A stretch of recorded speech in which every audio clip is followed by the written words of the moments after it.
উপজেলা আওয়ামী লীগের দুটি পক্ষ দু জায়গায় তারা শান্তিপূর্ণভাবে মিটিং ডেকেছিল।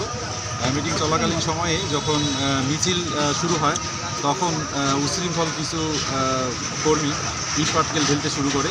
এটা নিয়ে পুলিশ আমরা পরিস্থিতি নিয়ন্ত্রণ করি। এ সময় পুলিশও 5-6 জন ইট পাটকেলে আহত হয় এবং উভয় পক্ষেরই কিছু ইট পাটকেল খেয়ে আহত হয় আর কি। পরে আমরা পরিস্থিতি নিয়ন্ত্রণ করি।